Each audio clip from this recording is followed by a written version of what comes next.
மரியாயே வாழ்க. கர்த்தருடனே பெண்களுக்குள் ஆசிரியப்பட்டவள் நீரே. உடைய திருவயிற்றின் கனியாகிய சேசும் ஆசிரியப்பட்டவரே.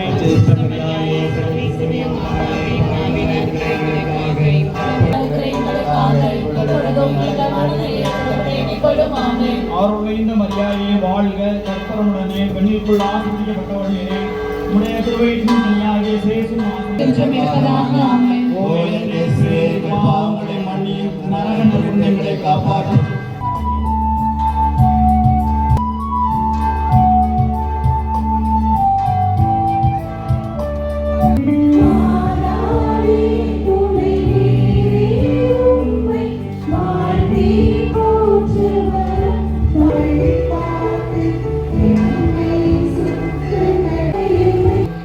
திருவயிற்றின் கனியாகிய இயேசுவும் ஆசிரியக்கப்பட்டவரே.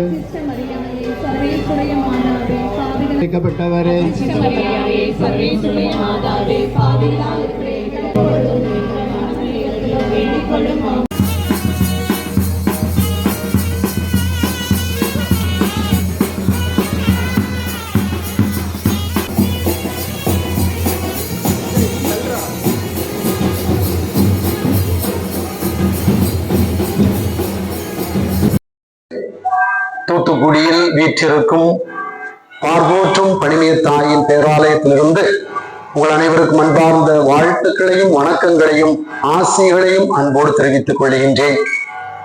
இன்றைய நாளில் மாதாவை மகிமைப்படுத்துகின்ற விதமாகவும் 2 முக்கியமான காரணங்களுக்காக இந்த பவனியானது மேற்கொள்ளப்பட்டிருக்கின்றது.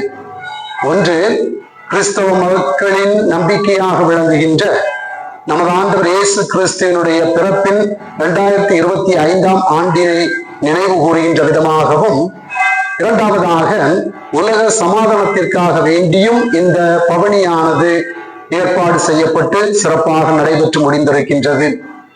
இந்த பவனியானது உலக சமாதானத்திற்காக முக்கியமாக இன்றைக்கு நாம் பார்ப்பது நாடுகளுக்கிடையே சண்டை, உலக நாடுகளுக்கிடையே அமைதி இல்லாத ஒரு சூழ்நிலை, குடும்பங்களில் சமாதானம் இல்லாத சூழ்நிலை, இவ்வாறு நாடுகளும் உலகம் முழுவதுமே போர்களும் சண்டைகளும் நிறைந்திருக்கக்கூடிய சூழ்நிலையிலே உலகத்தில் சமாதானம் நிலவ வேண்டும் என்பதற்காக பணிமைய பேராலயத்தை தேடி வரக்கூடிய மாதாவின் பிள்ளைகளாகி நாங்கள் அனைவரும் ஒன்று கூடி மெழுகுதிரிகளை கைகளில் ஏந்தி கொண்டு மாதாவுக்கு பாடல்கள் பாடிக்கொண்டு ஜெபமாலை ஜெபித்துக் கொண்டு உலக சமாதானத்திற்காக பிரார்த்தித்துக் கொண்டிருக்கின்றோம்.